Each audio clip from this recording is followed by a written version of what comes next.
Hey guys, what's going on? Today we have a really cool knife that I am really glad to have. So I did a trade with Kyle Lamphere. I had loaned him some knives for his channel. He had loaned me some previously. You know, we kind of go back and forth. We're both in the Northern California area, so shipping is pretty quick and easy, and so, yeah, whatever. We become friends, we talk a lot, and we share knives. So, cool. So I had sent him some. One of the ones that I had sent him, he really wanted to own. You know, we kind of went back and forth. We talked about some pricing, and he's like, well, how about a trade, you know? So we ended up trading, plus some cash on either side, you know, whatever. So I ended up with this Custom Knife Factory FIF23, FIF23, and he ended up with a full-size Medford Praetorian tie. Okay, so there you have it. Let's dive into the specs. I absolutely love this knife. A little spoiler, there is a problem with it. Well, not a problem. It works perfectly fine. But there is a negative to the knife that we'll get into. This is a bigger knife. Closed is 5 1/4 inches. Overall is 9 1/4. The blade is 4.02 inches.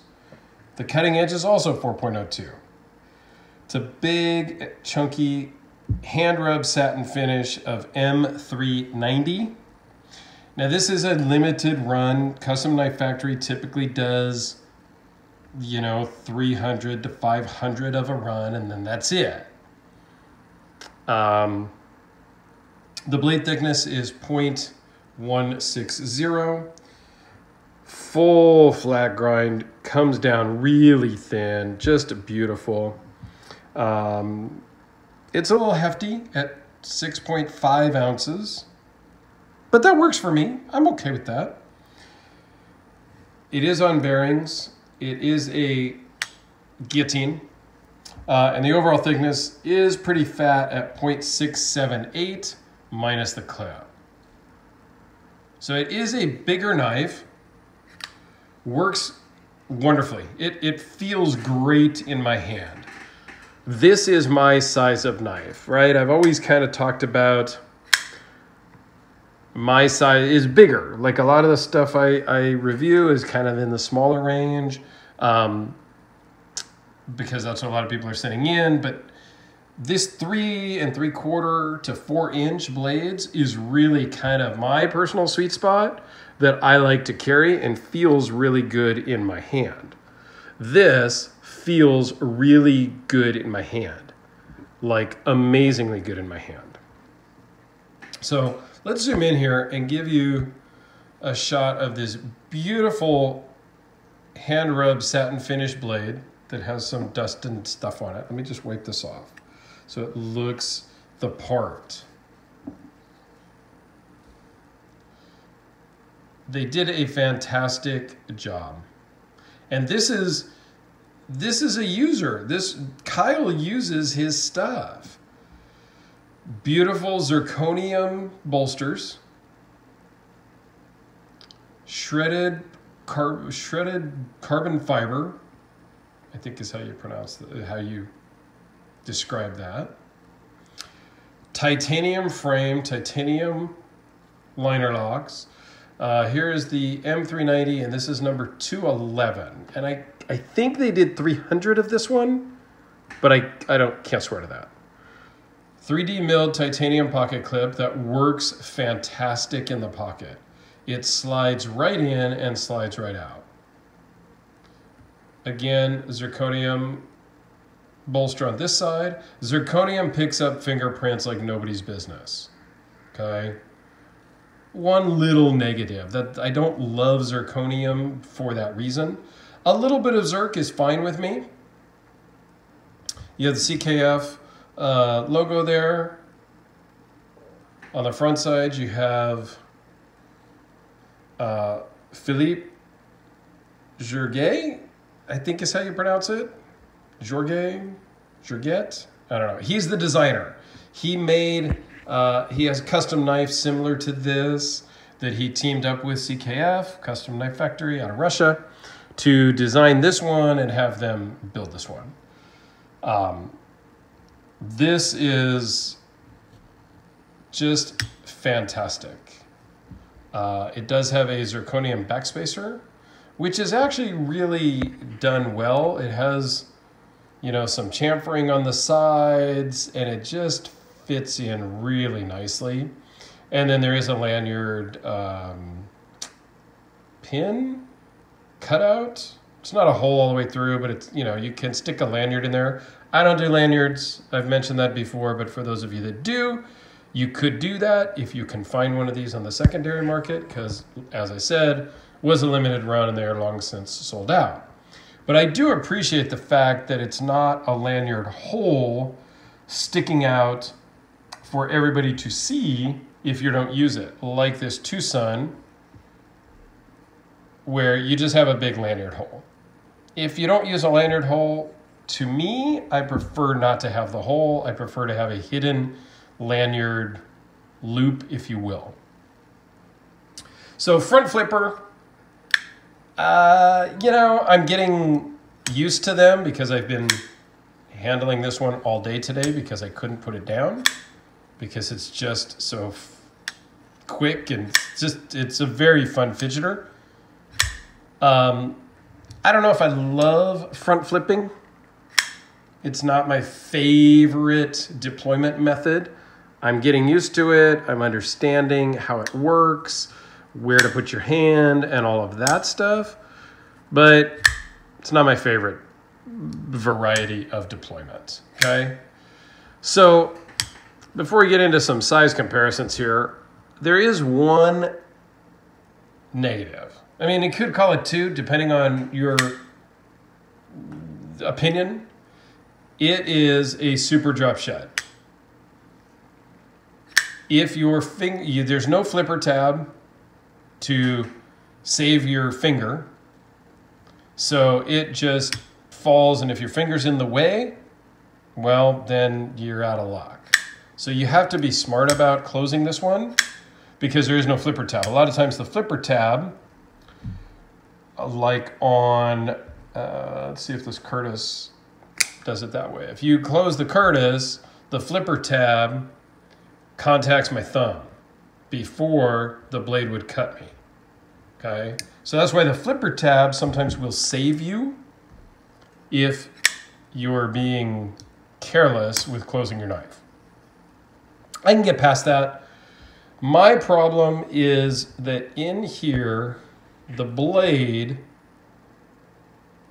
is so close to the top of the knife. You can see it right in there. Let's see if I can, without scratching things up, you can see right here is the edge, the heel of the blade. And yes, you most definitely can contact that even with your fingers straight down like that. I hope you guys can see that. Let me see if the flashlight would help. Maybe a little bit does help there. So there's the blade and all the beautiful pocket lint.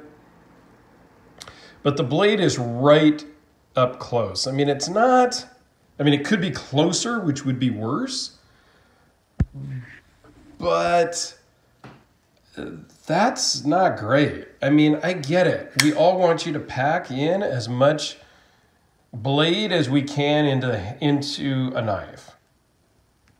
But I don't know. I mean, maybe just a little bit bigger sharpening choil, kind of cut that out another 1/8 of an inch, and it might not be so potentially dangerous on the back side.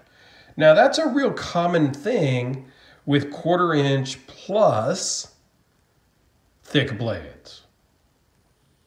This is kind of, I don't know, I want to say it's maybe a first where I've seen this issue on a, quote, standard thickness blade. And that to me is a problem, okay? It's not a deal breaker. It's just something I need to be aware of because I have cut myself before, which I mentioned on another video recently, with a Medford Fat Daddy 2.260 blade, very wide opening in the back of the handle. Sliced my pinky really bad.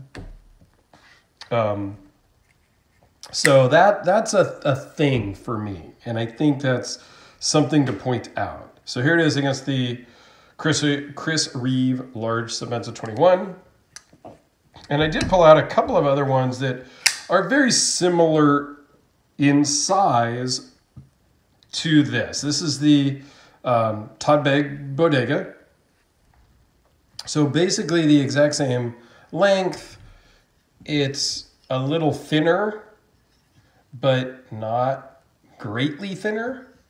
And, you know, I carried a Bodegas a ton because they just work so well in my hand. Also with the Steelcraft Field Marshal. My Damasteel one is out at Alex's Knife Box, who did a fantastic video on it, or else I would have pulled that out because that's always here on the table. But I do have this beater one also. So again, very similar size. And, you know, because I have a big thing, here's another bag. Bodega. This one's much thinner because this is more of the, it has the recessed inlays, unlike the first one I showed. It has kind of what they call the bubble inlay. These kind of come out past the titanium frame. And I've got one more size comparison here. The Red Horse Knife Works Hellraiser P. So the FIF23 is a big full-size knife. And I love it. All right, one more because I always pull the Delica out as a comparison. So there you go. So I love the FIF23. Absolutely love it. It was a great deal for me because I really want to check this out. There is a FIF20 that I don't know much about. I've seen some videos and reviews on. I may want to try to get my hands on one of those just to compare to this one. But yeah, that blade being so close to the back here with that potential to slice open a finger in your pocket or while handling this knife is of concern. Is it a deal breaker on this knife? No. Everything else considering is great. I love this particular style of carbon fiber. I love the hand rub blade. I like the zirconium on this particular knife. It looks really well done. The, you know, zirconium backspat. Everything else about it I love other than that. So I'm going to deal with it. It's not the end of the world for me. And it's my sweet spot size. So I love it. You know, so there you go. This is the FIF23. Thank you, Kyle, for working the deals with us, with me and you. And hope you're enjoying the other stuff that you have down on loan. So anyway, thanks everybody for watching. I know I kind of rambled on there at the end, but I'm kind of really excited about this knife. So I really wanted to just share with you guys. Have a great day. Tune in tomorrow for more. Just did an unboxing this evening, so you saw a preview of a lot of the stuff to come. And I heard from my dealer friend, Wild About Sporting Goods, that there is a box on its way to me with 14 or 15 knives in it. Kind of a combination of ZT, Benchmade, ProTech, and I can't even remember what else he said was in the box. So look for an unboxing of that here probably over the weekend. I think it's supposed to be here on Saturday. So thanks, guys. Have a great day. We'll see you on the next one.